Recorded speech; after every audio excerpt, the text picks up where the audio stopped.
கொலை நடந்தது எப்படி என்று ஆம்ஸ்ட்ராங்கின் அண்ணன் விளக்கமளித்துள்ளார்.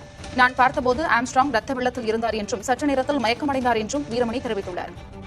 ஆம்ஸ்ட்ராங்கிற்கு உணவு டெலிவரி வந்துள்ளதாக அருகிலிருந்த பாலாஜியிடம் ஒரு கும்பல் கூறியுள்ளது என்று வீரமணி தெரிவித்துள்ளார். தற்போது ஆம்ஸ்ட்ராங்கின் அண்ணன் வீரமணியின் பேட்டியை பார்க்கலாம். என்னடா சத்தம் கன்ஸ்ட்ரக்ஷன் ஒர்க் பண்ணிட்டு இருக்காங்க, அந்த இடத்துல இந்த மிஷின் தள்ளுற சத்தம் போலகுதுன்ட்டு நினைச்சிருந்தேன். எல்லாம் ஒடியாது பார்த்துட்டு என்னன்னு கேட்கும்போது இந்த மாதிரி ஆம்ஸ்ட்ராங்க வந்து வெட்டுறாங்கன்னு சத்தம் போட்டுட்டு ஓடுறாங்க.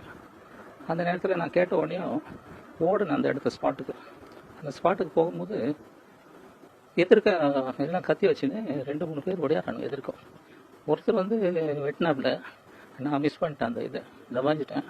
இன்னொருத்தர் வந்து தபாஞ்சி எழுந்த உடனே இன்னொருத்தர் வெட்டினார் என்ன. நான் அப்படியே குனிஞ்சிட்டு ஓடும்போது வேட்டி கட்டிட்டு இருக்கும்போது தடிக்க விழுந்த பாருங்க. என்ன வந்து 3வது நபராக வரும்போது அவர் என் தலையில் வெட்டிட்டாருங்க.